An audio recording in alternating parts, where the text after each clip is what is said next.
Welcome to Business Outlook, a podcast by the Albuquerque Journal where we focus on 4 revolving themes: real estate, small business, emerging leaders, and technology. If you enjoy our podcasts, please like and subscribe and consider becoming a digital subscriber to the Albuquerque Journal to help us continue to bring you more content like this. You can find this episode and all our podcasts on the Albuquerque Journal website, abqjournal.com, as well as YouTube, iTunes, Spotify, and SoundCloud. See the show notes for a discount on a digital subscription. Thank you for supporting the Albuquerque Journal, New Mexico's leading local news source. Hi, I'm Ryan Boytel with the Albuquerque Journal, and welcome back to the Business Outlook podcast brought to you by Central New Mexico Community College, CNM. My guest today was Gabe Mounce. He's the director of the Tech Engagement Office for the Air Force Research Laboratory in New Mexico, and we talked all things space, from the Department of Defense's plans and strategies to the local companies who are making strides in the industry. We even talked about aliens for a little bit, so stick around and check it out. CNM is truly one college with infinite possibilities in tech and data sciences. CNM offers programs where everyone can learn about software, apps, or how to build websites. You can also choose from AI programs and machine learning, the Internet of Things, and so much more. CNM, one college, infinite possibilities, and a proud sponsor of the Albuquerque Journal's Business Outlook. Hi, welcome back to the Business Outlook podcast. I'm Ryan Boytel, and our guest today is Gabe Mounce. He's the director of the Tech Engagement Office for the Air Force Research Laboratory in New Mexico. Gabe, thanks a lot for being here. Thanks, Ryan. Yeah, thanks for having me. And we're here because you work for the Air Force Research Lab, or AFRL, but you're also with the Space Force. And just tell us a little bit about the Space Force. Yeah, so the Space Force is now 5 years old as of December. It's the newest service within the DoD. It was basically carved out of the Air Force, and it was carved out of the Air Force. It was established essentially to focus and to create focus on how the DoD and the U.S. government operates and kind of maintains its national security through the space domain. Mm-hmm. And so 5 years ago, the powers that be just decided that space kind of needs to be its own entity and it needs its own branch of the military, essentially. Yeah, basically in the general context of what's happening in the industry sector and just technologically, what we were seeing is a lot of advancements that actually made it a lot more affordable to get into space, right? So a lot of private companies now can do a lot of things by going to space for a lot cheaper than they once were able to. Yeah. So we're now seeing kind of access to space, the constraints on that come way down. And so just about anybody, right, private sector or governments can get into the use of space for whatever purpose that they might have in mind. And so what we started to see, if you just look at sort of some of the statistics, there's a lot more use of the space domain across the globe. So a lot of times you'll hear leaders within the DoD talk about how space is now becoming more congested because there's a lot more things going on in space, but also contested, meaning there's a lot more activity than just what was previously just nation states that could get into operating in that domain. Mm-hmm. And so it was seen that, hey, maybe we should concentrate, in the past, the Space Force to a large extent, the U.S. Air Force to a large extent, was the main service within the DoD that conducted and facilitated and did everything for DoD purposes, national security purposes in that domain. But it was decided that there just needed to be a lot more focus, so they created a new service, essentially, to kind of get after that. Yeah. And you talked about the cost, and you've shared with me some slides, and it's alarming. Like, it's like how expensive it used to be to shoot things into space has just dropped. I mean, it's like lower than NASA's goal was at some point, right? Can you talk to me a little bit about that? Yeah, I mean, over the years, especially as you have these private sector companies, there are many of them competing now to go after what we call the launch market, right? To basically pioneer ways to make that access, that launch cost, as cheap as possible. Many companies, right? SpaceX is probably the leader. but you have many following them. Rocket Lab, for instance, or Blue Origin, for instance, recently just launched their new Glenn, rocket and spacecraft. So there's a lot of energy now going into that market, which ultimately is driving down that cost. Yeah. And so back in the day, I don't remember the space race and going to the moon and all that stuff. Obviously, I've, heard about it. But so at one point, just maybe 60, 70 years ago, nations were going to space. Now it's just different. Who all is in space right now? I mean, there's just a lot going on up there, right? Yeah, I would say, I don't know, I couldn't give you off the top of my head the number of countries now that are pursuing activities in space, but it's a lot. It's a lot more than it used to be. And then if you separate now the private sector out from that, right,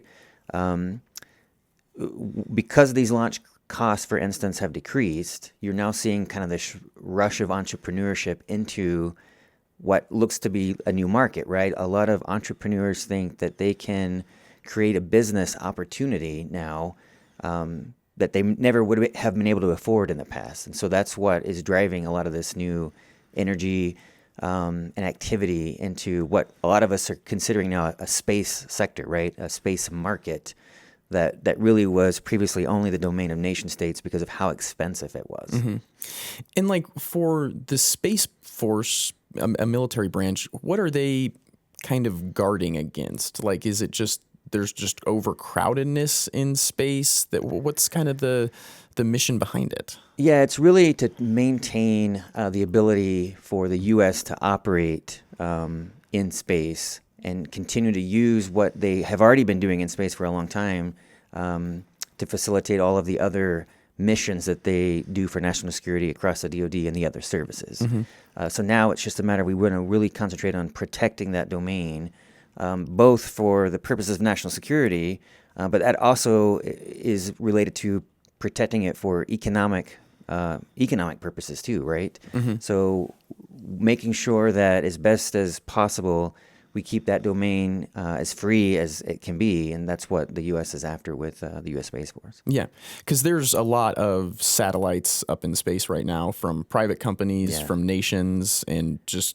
keeping them safe, I would think, is probably a big goal with a lot of work that goes into it. Yeah, I mean, it's being seen now as, like I said, a domain for commerce, right? So how do you derive value? And now, because you can access that domain a lot easier, what new things, there's a lot of different companies that we have seen that are just trying out new things to see if they can't derive some economic value, some business opportunity.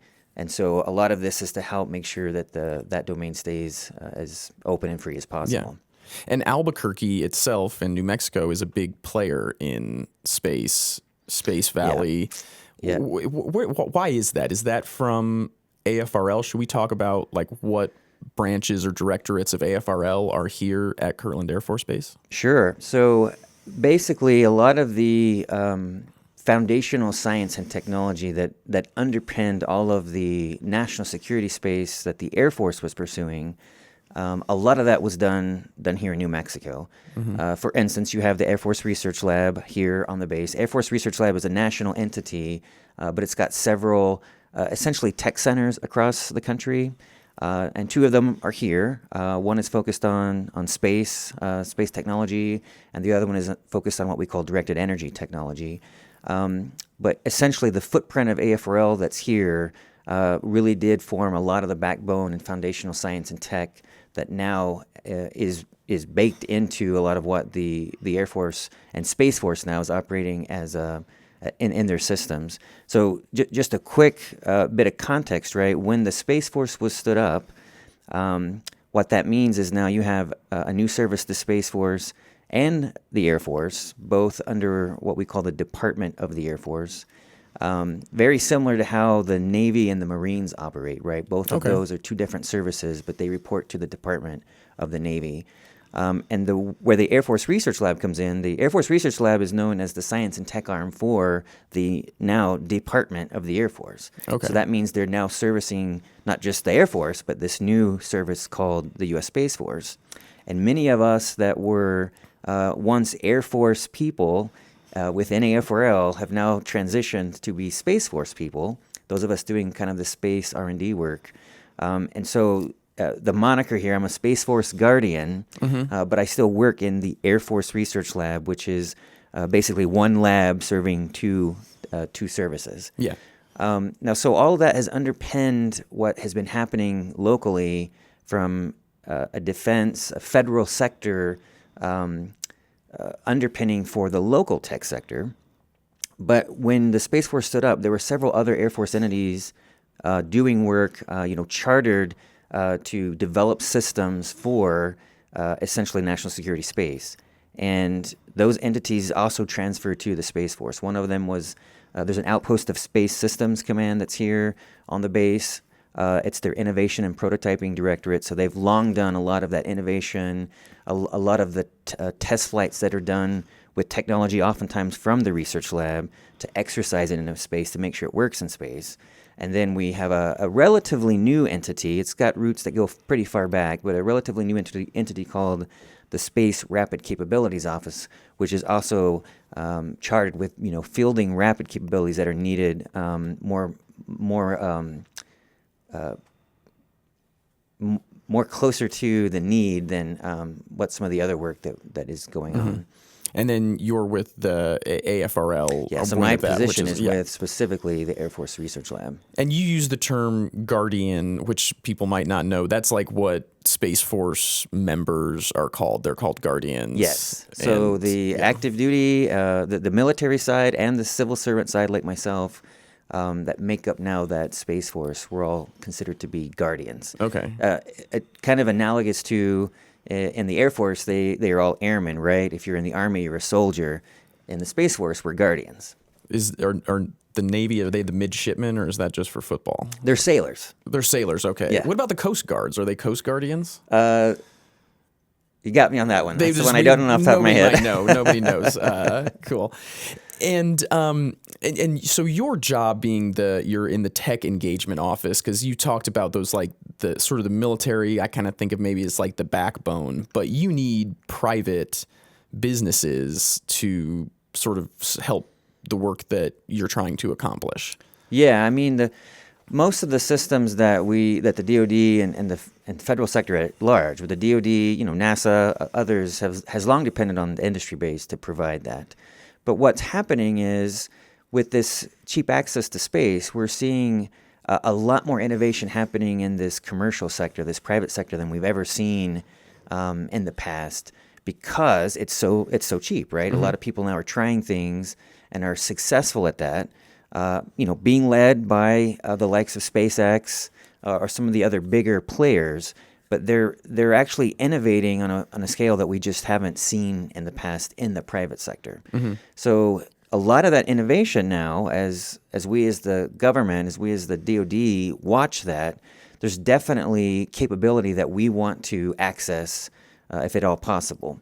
So the idea is, especially for some of the programs that we've pioneered here out of my office, is how do we, basically scout this capability in the private sector, and B, how do we then bring it to bear and work to partner with this private sector kind of to leverage that for our mission purposes.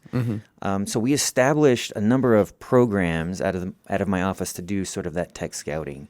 In particular, we actually have 4 kind of highlighted programs across my portfolio that really work on working and engaging with that commercial sector, especially that commercial sector that's now running into this new space sector, the space market, and seeing how we can't find essentially a mission fit for whatever they're doing on the commercial side.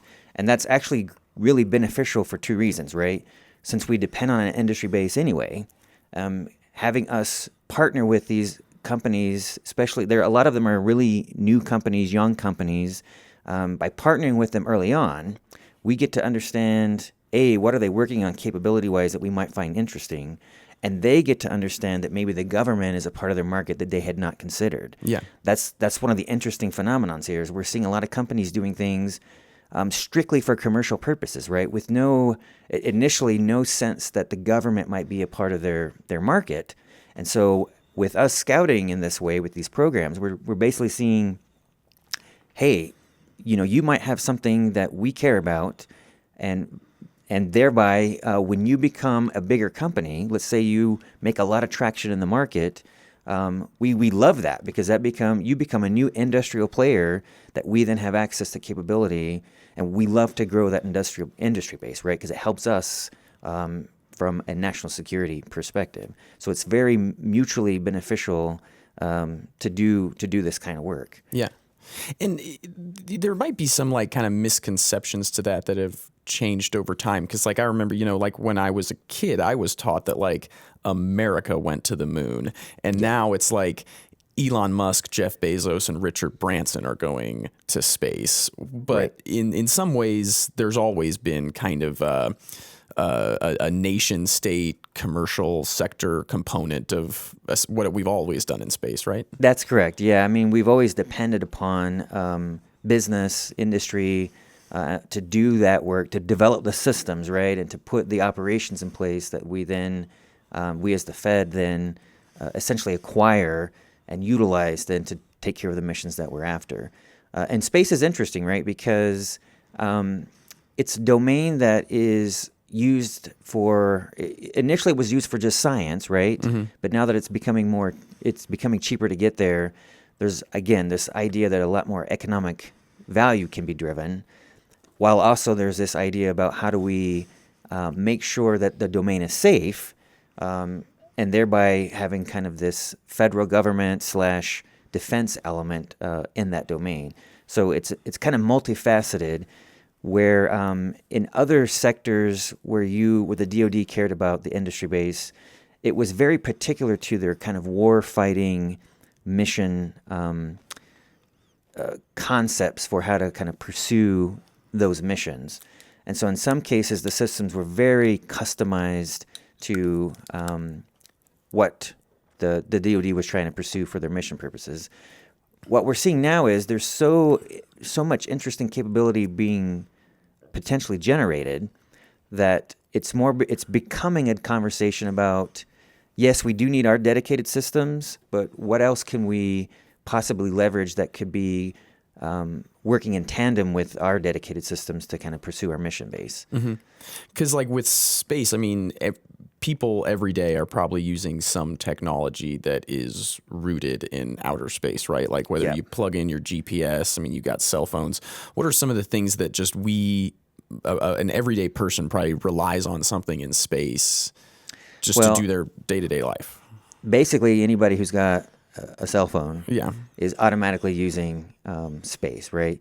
In particular, the GPS system, right? The GPS system is actually a federal government system that for the longest time was an Air Force, space system operated by the Air Force. Now, with the new Space Force standing up, transitioned to be one of the primary Space Force systems that are operating for mission purposes, right, for DoD purposes, but they are also utilized for worldwide navigation, essentially. So anybody who has a cell phone is using probably their cell phone is receiving signals from that GPS system that is still a federal government system to enable everything that you're used to using, right? All the mapping software when you want to drive around. The timing signals from the GPS are also used in places like banking, who need very ultra-precise timing for the transactions that they pursue in kind of that financial sector. So GPS by itself is an incredibly important underpinning of kind of just general society at this point. But there's other systems. There's systems that are for what we call remote sensing. A lot of times it's the observation of the Earth. A lot of that's been across the DoD and kind of the civil sector, where you're just trying to use that to understand, for instance, what's happening with crops, right, and how farmers use that data perhaps to help them better farm, or how do we use it to fight fires, right? So that imaging of the Earth, some of the satellites that the government has provided, but now more and more the private sector is providing, are still incredibly important to kind of our society and how we operate. Mm-hmm. Yeah, I mean, you just covered like our communication, our food, our safety. I mean, everything has our money has. What's the worst thing that could happen in space? I think what a lot of people are most afraid of is that it becomes either so congested up there that the systems that we depend on can't operate like they should. May not be optimal for how we utilize those kinds of systems. And God forbid if something up there were to essentially fail in a way that causes other systems to then fail, that would be pretty bad. Okay. So now your role, your scouting capabilities that are out there in the world and up in the space world, and then trying to bring them to bear from like a Department of Defense purpose. So what, just tell me what that looks like. How do you scout for what a business is doing that the military, the Space Force might want to partner with? Yeah, so what we pioneered this early on, probably about 2016, 17-ish. And we were doing it in concert with what other elements of the DoD, the Air Force in particular, were doing. In fact, we were part of the Air Force mechanism for a while before the Space Force got carved out. But we essentially run programs that are based in some cases on, for instance, startup accelerators, right? These mechanisms that allow companies to come into basically a cohort model, right? A boot camp style, short-term, maybe 3-month boot camp. In the traditional sense, these things are helping companies just find their business opportunity, how to kind of more quickly find that business opportunity, accelerate that business opportunity. In this case, we decided to kind of use that same model, but not only have them look for their normal business opportunity, but while they're doing that, can they look at how they fit? Can we as the government and then work together through this kind of boot camp model to understand, is there a fit for their capability that we can then utilize? And then that drives back, that's kind of a feedback to the company on how they would then develop their business plans and their business opportunities going forward as they build and design those future systems, for their own purposes. So we started with some of that accelerator model, that kind of boot camp model, and then that led to us, it became more successful than we really realized. That led us to think, especially regionally here, locally, as we were doing that scouting, bringing companies into these cohorts, these boot camps, right? We would invite companies to apply. We would look through, the applications of interesting things and kind of whittle down to elements that we thought were important for a particular topic or problem that we were facing, and then kind of run them through this boot camp. But we started to also see, in some cases, they would come to the locale where we were operating. So in this case, for instance, here to Albuquerque, we would bring a lot of these companies here. A part of the curriculum was them coming to this region, and not just to work with us, but to kind of look at what's happening in this local tech sector. So kind of the side benefit that came out of that was then we also started understanding that maybe they would like to pursue their business operations here in New Mexico. Whether that's just periodically coming out here to work with us since we exist here, right? AFRL and some of these other Space Force entities are here. They definitely wanted to come here to be close to that activity. But they also started to see maybe there was reason because of this kind of critical mass growing tech sector in space that they wanted to be here kind of next to that. So all that to say, that led us to kind of creating some incubators, is what I call them. Yeah. They're not really classical incubators, but they're enabling companies then to either find a business foothold here in the state, and or also trying to figure out how to advance their technology so that they can continue to do business either with the government or in some future market segment. So my programs kind of span that. We have one run by CNM Ingenuity called Hyperspace Challenge, which is our local. It's got a virtual component, but it's very much focused on catalyzing that engagement between the government and the companies.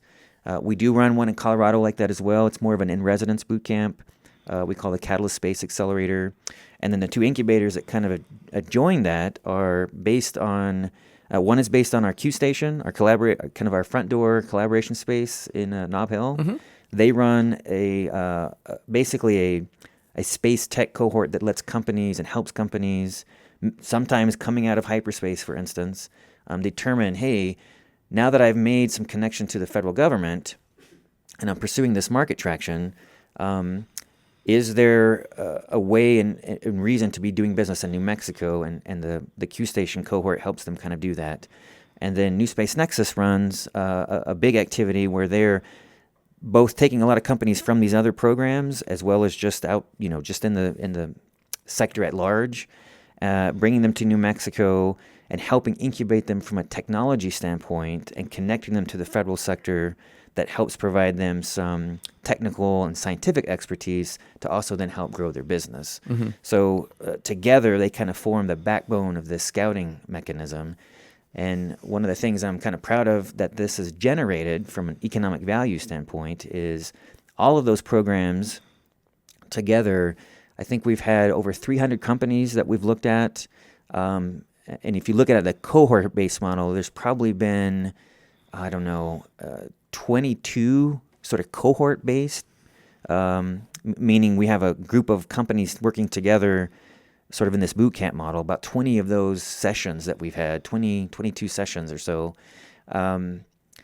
such that the back end, as we measure, and it's a rough measurement, but the back end traction that those companies have now got from having gone through that mechanism is about $1 billion. So that's money that they've received either from the government through contracts or from the private sector, private sector revenue that they've generated just on normal business opportunities. If you add that together, we're looking at about $1 billion or so that they've generated, right? And so it's weird because that has kind of created this underpinning attraction now that in the wider world, as it were, kind of in just a wider zeitgeist, we're seeing a lot more companies come to us to ask if they could be part of this so that they can kind of work with us through that process. And we're also starting to see some private investors, private investment, I should say, basically kind of the venture capital sector paying a lot more attention to this. And I think the underlying message for the region is that that's driving a lot more attraction to this region, and why then you see this discussion of Space Valley now coming into play. Okay.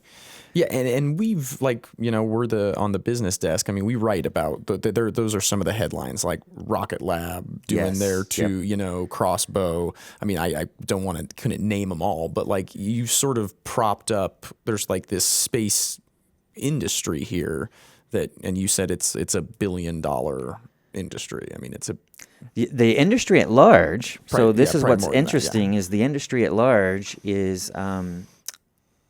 This is what's exciting to me about this new industry, just the private sector industry, right? This is not driven by the government contracts necessarily, but at large, the projections from a lot of economists is that this space sector, the space economic sector, is going to reach a $3 trillion, $4 trillion capitalization in the near future, right? 10 years, 5 years. It depends on what economists you talk to. That's worldwide. Mm-hmm. So that's a huge market to tap into.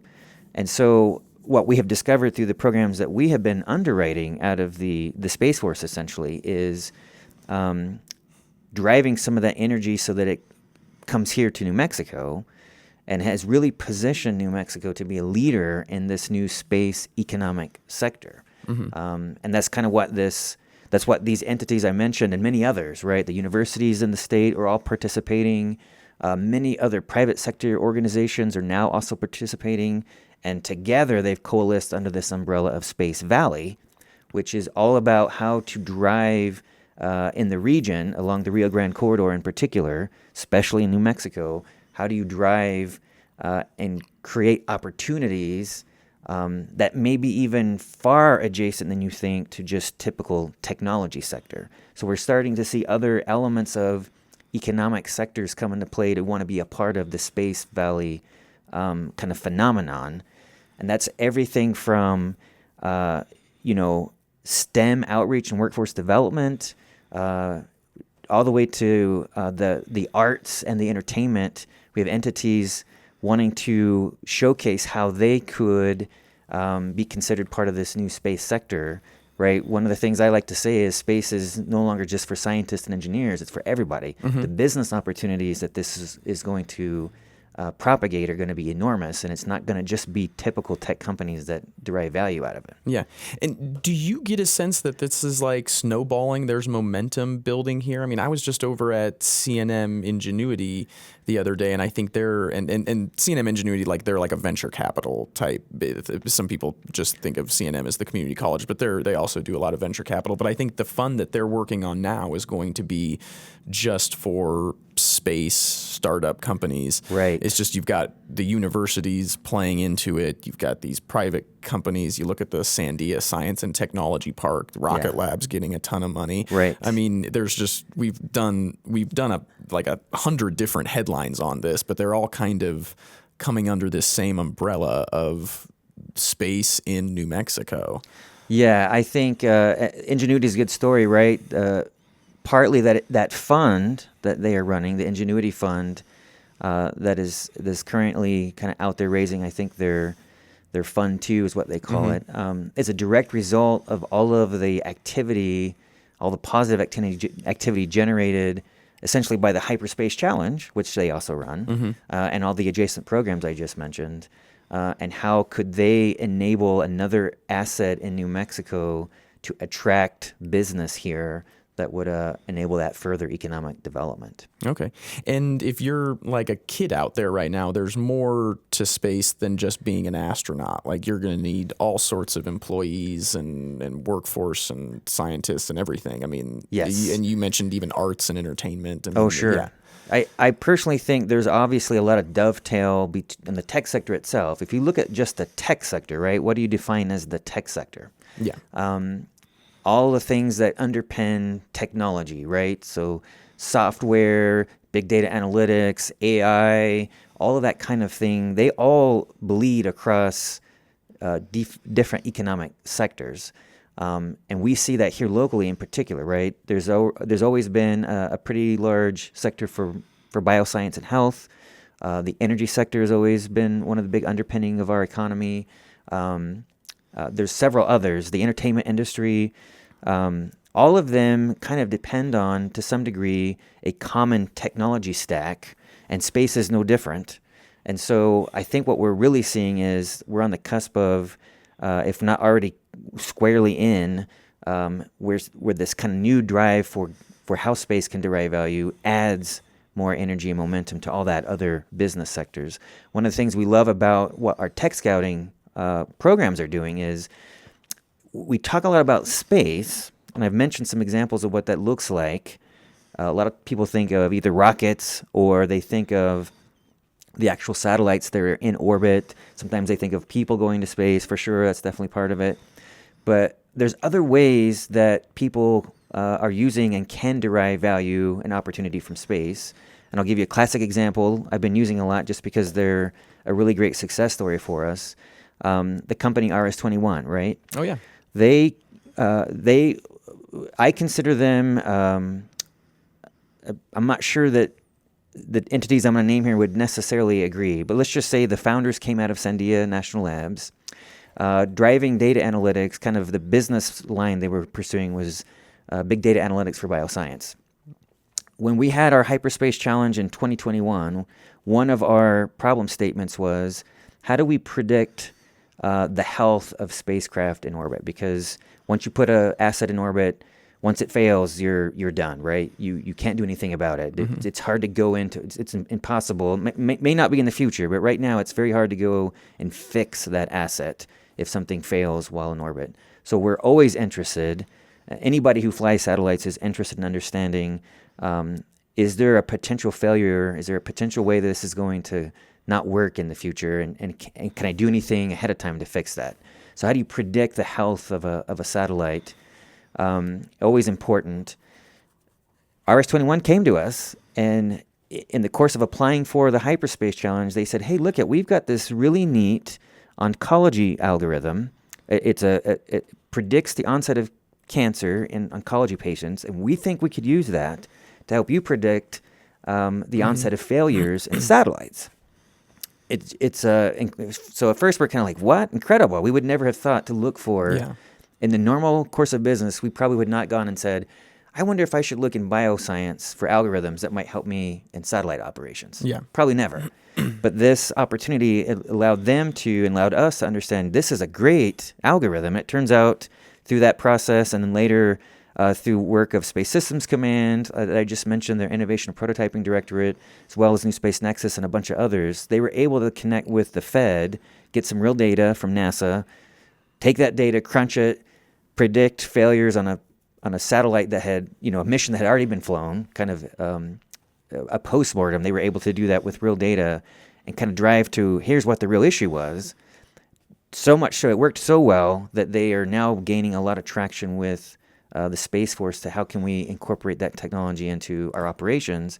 But also that has helped RS-21 to pursue a business line for space that they would probably have never considered before. Yeah, no, it's a crazy story, right? Like Charles Roth, he was the Sandia guy. He's kind of like a sales guy more than a scientist, but like they've got this brilliant company. They're on 3rd and Gold right in the middle of downtown.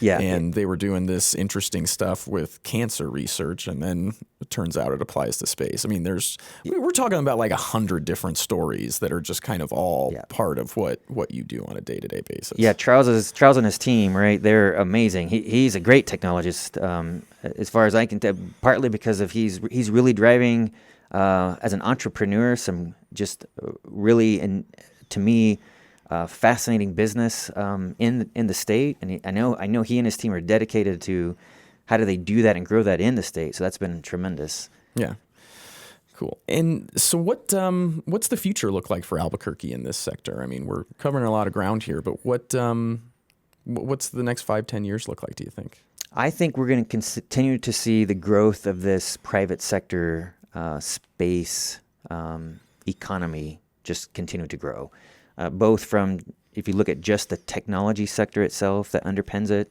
I think we're going to see more and more companies either moving to New Mexico because of that synergy and energy that that is now becoming kind of well known nationally and internationally.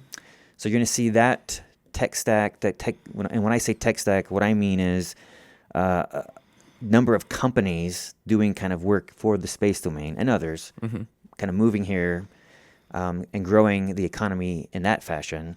But then I also think you're going to see, like through Space Valley, how other parts of the economy will be able to elevate their business opportunities by kind of associating themselves with this new growing kind of moniker for space, right? New Mexico is perfect for that because of all of the history, not just of the tech, right? Going all the way back to Robert Goddard down in Roswell with his rocket experiments, but everything to how we consider and look at,